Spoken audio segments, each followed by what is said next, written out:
विजयनगर के राजा कृष्णदेव राय जहाँ कहीं भी जाते, जब भी जाते, अपने साथ हमेशा तेनालीरामा को ज़रूर ले जाते थे। इस बात से अन्य दरबारियों को बड़ी चिढ़ होती थी। एक दिन 3-4 दरबारियों ने मिलकर एकांत में महाराज से प्रार्थना की, महाराज कभी अपने साथ किसी अन्य व्यक्ति को भी बाहर चलने का अवसर दें। राजा को यह बात उचित लगी।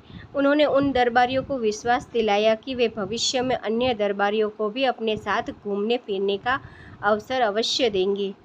एक बार जब राजा कृष्णदेव राय वेश बदलकर कुछ गांव के भ्रमण को जाने लगे, तो अपने साथ उन्होंने इस बार तेनालीरामा को नहीं लिया, बल्कि उसकी जगह 2 अन्य दरबारियों को साथ ले लिया। घूमते घूमते वे एक गांव के खेतों में पहुंच गए। खेत से हटकर एक झोपड़ी थी, जहां कुछ किसान बैठे गपशप कर रहे थे। राजा और अन्य लोग उन किसानों के पास पहुंचे और उनसे पानी मांगकर पिया। फिर राजा ने किसानों से पूछा, कहो भाइयों लोगों, तुम्हारे गांव में कोई व्यक्ति कष्ट में तो नहीं है ना?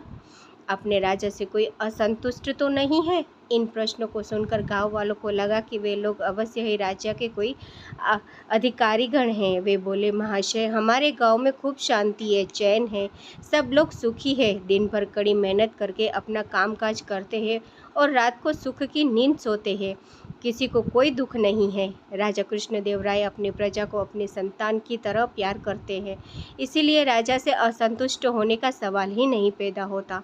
इस गांव के लोग राजा को कैसा समझते हैं? राजा ने एक और प्रश्न किया। राजा के इस सवाल पर एक बूढ़ा किसान उठा और ईख के खेत से एक मोटा सा गन्ना तोड़ लाया। उस गन्ने को राजा को दिखाता हुआ वह बूढ़ा किसान बोला, श्रीमान जी, हमारे राजा कृष्णदेव राय बिल्कुल इस गन्ने जैसे हैं। अपनी तुलना एक गन्ने से होती देख राजा कृष्णदेव राय इस सकपका गए। उनकी समझ में यह बात बिल्कुल भी न आई कि इस बूढ़े किसान की बात का अर्थ क्या है।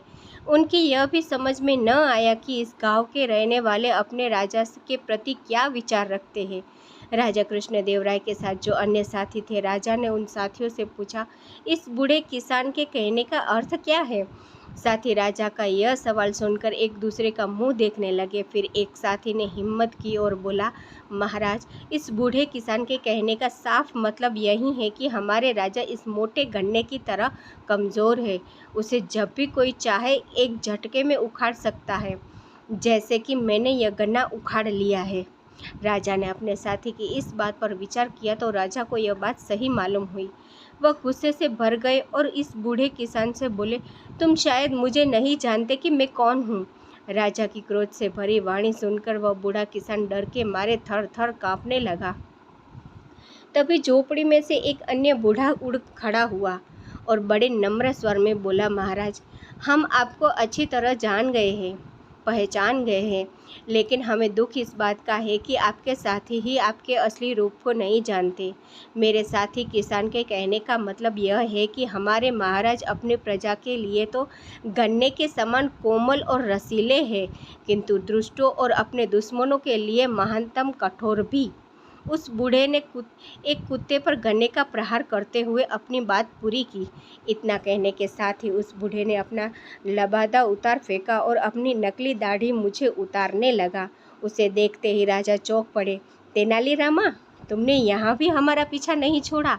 तुम लोगों का पीछा कैसे छोड़ता भाई? अगर मैं पीछा न करता तो तुम इन सरल हृदय किसानों को मौत के घाट ही उतार देते।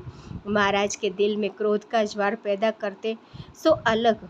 तुम ठीक ही कह रहे हो तेनालीरामा, मूर्खों का साथ हमेशा दुखदायी होता है। भविष्य में मैं कभी तुम्हारे अलावा किसी और का साथ नहीं रखा करूँगा। उन सब की आपस की बातचीत से गांव वालों को पता चल ही गया था कि उनकी झोपड़ी पर स्वयं महाराज पधारे हैं और भेष बदलकर पहले से उनके बीच बैठा हुआ आदमी ही तेनालीरामा है। तो उनके स्वागत के लिए दौड़ पड़े। कोई चारपाई उठवा कर लाया तो कोई गन्ने का ताज़ा रस निकाल कर ले आया। गाँव वालों ने बड़े ही मन से अपने मेहमानों का स्वागत किया। उनके भगत की राजा कृष्णदेव राय उन ग्रामवासियों से का प्यार देखकर आत्मविभोर हो गए। तेनालीरामा की चोट से आहत हुए दरबारी मुंह लटकाते हुए जमीन कुरेदते रहे और तेनालीरामा मंद मंद मुस्कुराते रहे थे। यह कहानी हमें सिखाती है कि सच्ची बुद्धिमानी और सही सलाह कितनी महत्वपूर्ण होती है। बुद्धिमान व्यक्ति की सलाह हमेशा सही दिशा दिखाती है।